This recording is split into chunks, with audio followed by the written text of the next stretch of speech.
Heyo folks, how's it going today? This is my first video, um, and welcome to TC Fishing. Today, I want to go over my top 5 favorite lures when the water temperatures get, in the mid to low 40s. Bass are real lethargic. They feed slow, but this time of year, if you get out on the water, you got a real good chance of catching the biggest bass of your life. Bass right now are the fattest that they're going to be all year. Currently videoing on my boat. Sadly, it's not in the water. My truck's broken down right now, so we're just going to get right into it. I'm going to list them from, my least favorite one, but it's still a good bait, to my most favorite one this time of year. And probably a one that works good but is my least favorite is some kind of blade bait. This right here is a 10,000 fish Death Stalker. I haven't really thrown this one. The color wise, it might work good, especially in stained water. That color's probably gonna work really good. I have a couple more, but I can't find them for some reason. But a blade bait is a very good lure this time of year because you can fish it slow, fish it off the bottom, just fish it as fast as you want to, and it sends off a good vibration. So that's number 5.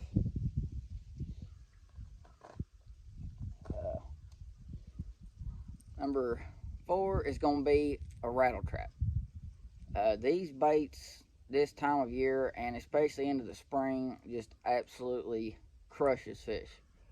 I don't throw it as much because there's other baits that I do better on, but this bait right here will get you bites for sure. Fish it real slow and just let it do its thing, and throw it in a red color, especially this time of year. I've tried to throw other colors, shad imitations this time of year and whatnot, and I just haven't got as many bites as I have on a red one. So I recommend throwing a red one.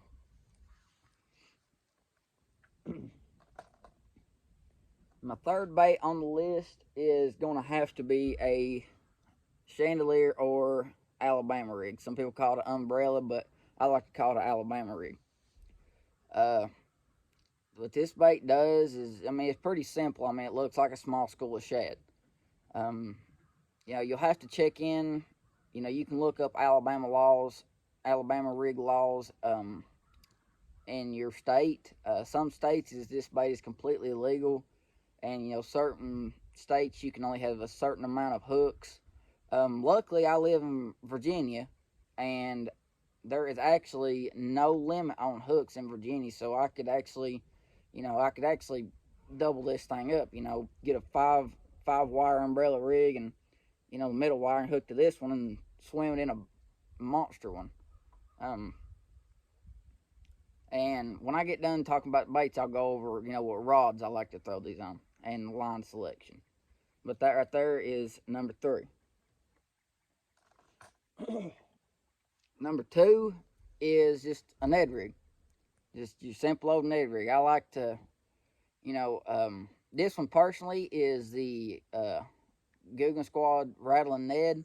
I like it because in cold water and in stained water, it's got that, that nice little rattle in there that kind of lets the fish more key in on it. They know where it's at, especially in stained water. Because, stained water, there's not a lot of visibility, even with a dark color like this, but with that rattle in it, them fish are going to find it and they're going to eat it. I have caught some of my biggest bass I have ever caught on one of these. A lot of people sleep on these, but I'm telling you, this is a fish catching machine. But that is my number 2 selection. And number 1 is my absolute all-time favorite. This is not usually the one I throw a lot. I do throw this one, but the one I throw a lot is actually tied on my rod, and I didn't bring my rod out here, but a jerk bait. I absolutely love a jerk bait when the water temperatures are in the 40s. You can work that bait as slow and as fast as you want to, and especially when the water's cold, you want one that suspends. I do believe this is actually a suspending one, but you can work, like I said, you can work this bait as fast and as slow as you want to. And a suspending one, you can get it down there to your desired depth, work a few times, and then just let it sit. I like to let mine sit anywhere from, depending on the water temperature, like this time of year, I'm going to let it sit about 10 seconds. And then I'm going to give a few more pops. And when you let that bait sit there for 10 seconds, it's just sitting there in one certain spot. Then fish just come up and they look at it. And when you give them a couple pops after them 10 seconds, usually you get hammered. But that is absolutely my all-time favorite bait when the water temperatures are cold and the bite is very hard. Now we'll talk about rod and line selection for each 5 of them baits. Start with number 5 was the blade bait. I honestly like to throw that one kind of on a lighter rod, kind of like a 6.6 to a 6.9 medium. And I like to throw it on anywhere from 8 to 12 pound fluorocarbon. And the reason for that is the higher poundage of the line you go, the less vibration that lure is going to put off.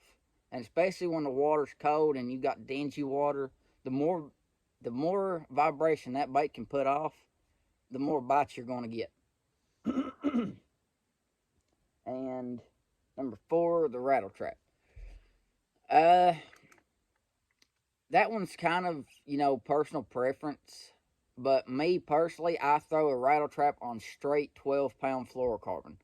Because, the rattle trap is a very versatile bait. Usually when you get a bite on them, it could be a small one, but you're going to eventually get a bite on that that's going to be a big fish. And I like to throw 12-pound tests on that because the 12-pound test still gives it that really good vibration. It doesn't dampen the vibration.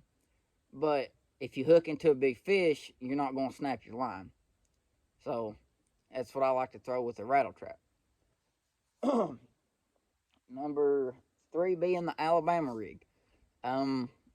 Depending on whether I'm throwing a 3-wire, a 5-wire, or I'm putting a 3 and 5 wire together, I am always going to throw that bait on a heavy rod, whether it be a 7, 7.6, 7.5, 7.11.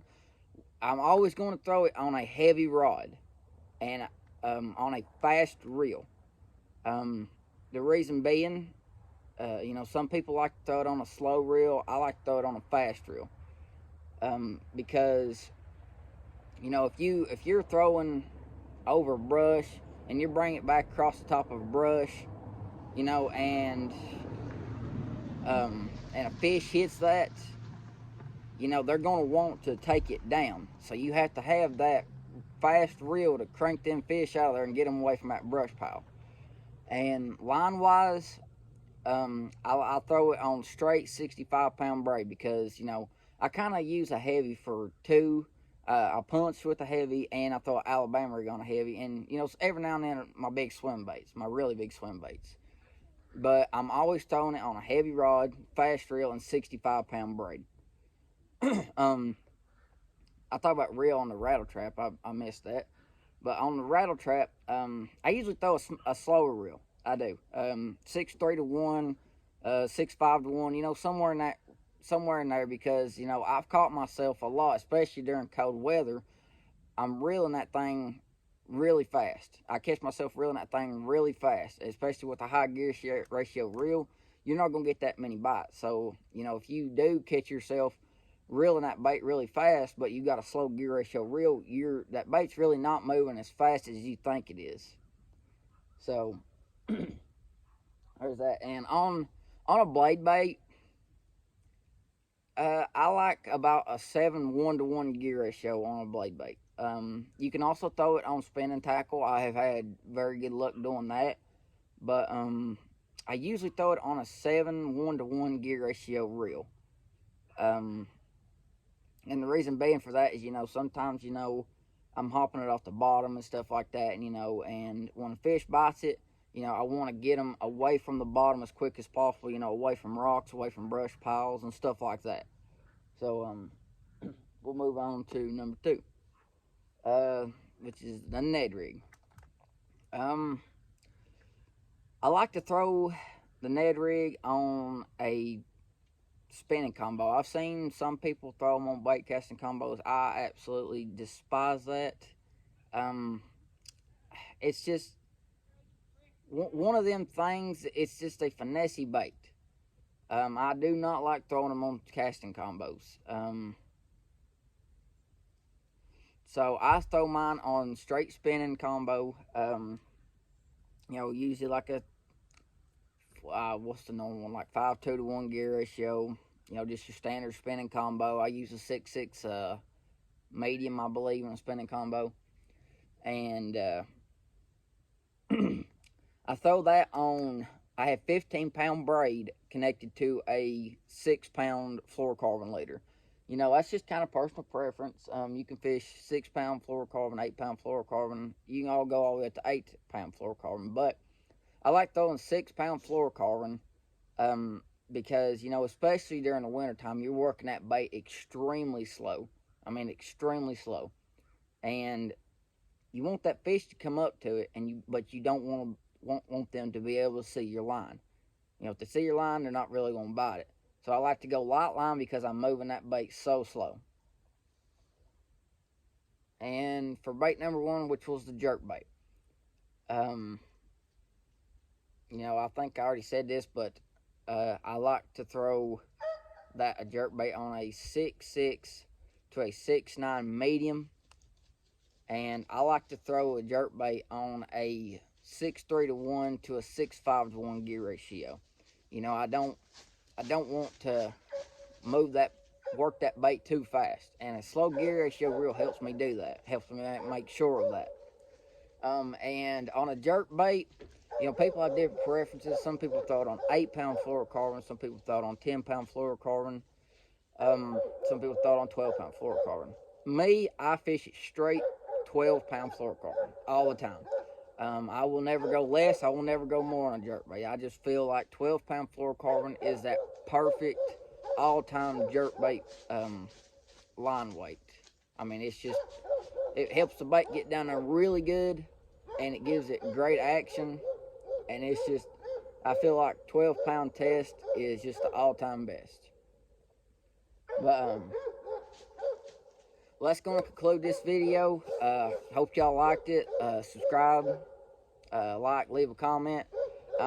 This is my first video, so y'all leave down in the comments what y'all want to see from this channel. I'm new to this thing. This is my first video, so y'all comment down and let me know what y'all want to see on this channel.